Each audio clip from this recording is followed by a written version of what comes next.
సంగారెడ్డి జిల్లా కేంద్రంలోని శాంతినగర్ 6వ వార్డులో అక్రమంగా నిర్మించిన మసీదును తొలగించాలని స్థానికులు డిమాండ్ చేశారు. నివాస స్థలాల మధ్య అక్రమంగా మసీదు నిర్వహించడం, మదర్సా కొనసాగించడం స్థానిక కాలనీ వాసులు తీవ్రంగా తప్పుపట్టారు. మొదట తన ఇల్లును తన కూతురుకు నిర్మించి ఇస్తానని నమ్మబలిగిన ఓ వ్యక్తి నిర్మాణం పూర్తయ్యాక మసీదుగా మార్చాడు. దీంతో గుర్తు తెలియని వ్యక్తులు, ఆ కాలనీకి సంబంధం లేని బయట వ్యక్తులు వచ్చి అక్కడ నమాజు చేయడం ప్రారంభించారు. అదేవిధంగా అక్కడ కుట్టు మిషన్ శిక్షణ కేంద్రం, మానసిక వికాస కేంద్రం నిర్వహిస్తున్నట్లు బోర్డులు తగిలించి కార్యకలాపాలకు పాల్పడుతున్నట్టు స్థానికులు అనుమానం వ్యక్తం చేస్తున్నారు. ఇదేంటని అడిగితే, ఎవరికి చెప్పుకుంటారో చెప్పుకోండి, చూద్దాం, ఒక్కొక్కరిని అంతం చేస్తాం, ఒక్కొక్కరి సంగతి చూస్తామంటూ స్థానికులను భయభ్రాంతులకు గురి చేస్తున్నారు.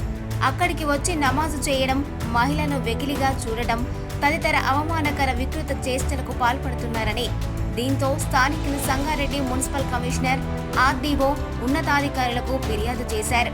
అయినప్పటికీ వారి ప్రవర్తనలో ఏమాత్రం మార్పు రాకపోగా మరింత రెట్టింపు స్థాయిలో పనులు పూర్తి చేసి ఇంటిని మసీదుగా మార్చివేశారు.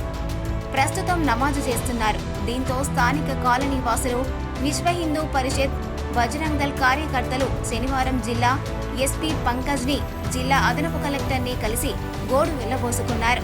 అనుమతి లేకుండా అక్రమంగా నిర్మించిన మసీదును కూల్చివేయాలని డిమాండ్ చేశారు.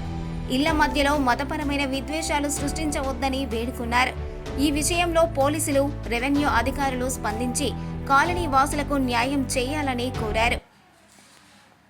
ఈరోజు మన సంగారెడ్డిలోని శాంతినగర్లో ఇల్లీగల్ యాక్టివిటీ జరుగుతుందని చెప్పేసి విశ్వ హిందూ పరిషత్, బజరంగ్ దళ్ అనుమానం వ్యక్తం చేస్తూ ఉంది.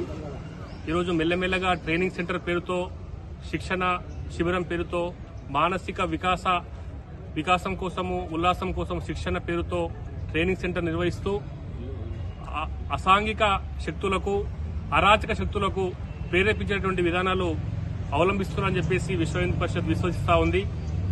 ఎందుకోసమంటే మొన్ననే మనం చూసినాము, మన యొక్క రాష్ట్ర రాజధాని హైదరాబాద్ సికింద్రాబాద్లో మహంకాళి ముత్యాలమ్మ టెంపుల్ దగ్గర ఇదే విధంగా కేవలము శిక్షణ పేరుతో దేశ విదేశాల నుంచి కూడా యువకులను ఆకర్షించి ఇక్కడ శిక్షణ ఇచ్చేసి హైదరాబాద్ సరౌండింగ్ లో ఉన్నటువంటి అన్ని దేవాలయాలను ధ్వంసం చేసి వన్ బై వన్ ఒక సీరియల్ స్టైల్లో దేవాలయాలను కూలగొట్టి హిందూ ముస్లింల యొక్క మధ్యలో విభేదాలు సృష్టించి ఘర్షణ వాతావరణం క్రియేట్ చేయడానికి ముత్యాలమ్మ టెంపులే చక్కని ఉదాహరణ. అందులో భాగంగానే ఈ రోజు కూడా మన యొక్క ఈ యొక్క ఆకాశ్ నగర్ లో, శాంతినగర్ లో శిక్షణ పేరుతో ఎక్కడెక్కడి వాళ్ళు ఆ యొక్క సంగారెడ్డికి సంబంధించినటువంటి వ్యక్తులు కాకుండా, ఆ యొక్క కాలనీకి సంబంధించినటువంటి వ్యక్తులు కాకుండా రోహింగ్యాలో, లేకపోతే పాకిస్తాన్ వాళ్ళు, బంగ్లాదేశ్ వాళ్ళు, లేకపోతే ఆఫ్ఘనిస్తాన్ వాళ్ళు, ఎవరో తెలియదు, వాళ్ళు వచ్చేసి స్వయంగా ఇక్కడ శిక్షణ పొందుతున్నామని చెప్పేసి చెప్తా ఉన్నారు. ఈ సందర్భంలో పార్కింగ్ కావచ్చు, లేకపోతే ఇంకో విధంగా కావచ్చు, అక్కడ మహిళలకు లేకపోతే పురుషులకు అందరికీ కూడా ఇబ్బంది కలిగేటువంటి వ్యవహారం చేస్తా ఉన్నారు. కాబట్టి దీనిని విశ్వ హిందూ పరిషత్ తీవ్రంగా ఖండిస్తుంది. ఇదే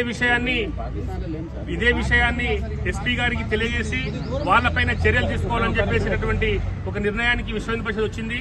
ఇప్పుడే ఎస్పీ గారికి కలవడం జరిగింది. ఎవరైతే అక్కడ ఇల్లీగల్ గా శిక్షణ పేరుతో ట్రైనింగ్ ఇస్తా ఉన్నారో వాళ్ళ వివరాలు తీసుకోవాలని చెప్పేసి డిమాండ్ చేయడం జరిగింది. అదేవిధంగా ఆ యొక్క శిక్షణ కేంద్రానికి ఎవరు అనుమతి ఇచ్చారు, ఆ బిల్డింగ్ కన్స్ట్రక్షన్ కు ఎవరు అనుమతి ఇచ్చారు, దాని ఓనర్ ఎవరు, దానికి మసీదుగా చలమణి కావడానికి అవకాశం ఉందా, దానికి పరిమితులు ఏమున్నాయని చెప్పేసి ఎంక్వైరీ చేయాలి. వెంబడే ఆ యొక్క పర్మిషన్ రద్దు చేయాలి. ఆ యొక్క మానసిక వికాసం కావచ్చు, కుట్టు శిక్షణ కావచ్చు, ట్రైనింగ్ సెంటర్ ఏదైనా కావచ్చు, దానికి అనుమతి లేనటువంటి విషయాలన్నీ గుర్తు చేసుకుని ఇక్కడ ఉన్నటువంటి మున్సిపల్ కమిషనర్ కావచ్చు, కలెక్టర్ కావచ్చు, వెంబడే చర్యలు తీసుకుని రైడ్ చేసి దాన్ని అక్కడ తొలగించాలని చెప్పేసి విశ్వ హిందూ పరిషత్ డిమాండ్ చేస్తా ఉంది. అక్కడ మహిళలు కావచ్చు, పురుషులకు కావచ్చు, సాక్షాత్తు ఒక సబ్ ఇన్స్పెక్టర్ గారిని ధమ్కి ఇస్తూ నీ అంతు చూస్తాం, నిన్ను అంతం చేస్తామని చెప్పేసి వార్నింగ్ ఇస్తా ఉంటే మరి సాధారణ ప్రజల యొక్క పరిస్థితి ఏ విధంగా ఉందో ఈ సంగారెడ్డి ప్రజలు ఆలోచించాలి. కేవలం ఆ గల్లీ వాళ్ళు మాత్రమే కాదు, సంగారెడ్డి జిల్లా, సంగారెడ్డి నగరం మొత్తం కూడా ఆలోచించి అక్కడ జరుగుతున్నటువంటి ఇల్లీగల్ యాక్టివిటీ, అక్కడ జరుగుతున్నటువంటి అసాంఘిక శక్తుల యొక్క సంగతి చూడాలని చెప్పేసి మనం ఈ రోజు తెలియజేస్తా ఉన్నాం. కాబట్టి సంఘటితమై అక్కడ జరుగుతున్నటువంటి అరాచక శక్తులన్నింటినీ కూడా తరిమివేయాలని చెప్పేసి మేము డిమాండ్ చేస్తా ఉన్నాం. రాబో రోజుల్లో ఈ యొక్క అధికారులు ఈ యొక్క రాష్ట్ర ప్రభుత్వానికి వంతపాడి ఇల్లీగల్ గా జరుగుతున్నటువంటి వాటిపై చర్యలు తీసుకోకపోతే విశ్వ హిందూ పరిషత్ బజరంగ దళ్ భారీ ఎత్తున ఆందోళన కార్యక్రమాలను కూడా వెనకాడదని చెప్పేసి హెచ్చరిస్తా ఉన్నాం. ఇది సంగారెడ్డి మాత్రమే కాదు, ఇది రాష్ట్రం మొత్తం కూడా దీన్ని ఉధృతం చేసి ఎక్కడైతే దాని మూలాలు ఉన్నాయో ఆ మూలాలు మొత్తం పెకిలించాలని చెప్పేసి తెలియజేస్తా ఉన్నాము. ఒకవేళ దీన్ని ఈ విధంగా వదిలేస్తే హైదరాబాద్ లో ఉన్నటువంటి ముత్యాలమ్మ టెంపుల్ కు మరో ప్రతీకారంగా జరిగినటువంటి సంఘటన లేకపోలేదని చెప్పేసి మేము భావిస్తా ఉన్నాం. కాబట్టి దీనిపైన ఉన్నతాధికారులు, కలెక్టర్, కమిషనర్, ఎస్పీ అందరూ కూడా వెంబడి స్పందించి చర్యలు తీసుకోవాలని చెప్పేసి డిమాండ్ చేస్తా ఉన్నాం. జై శ్రీరామ్.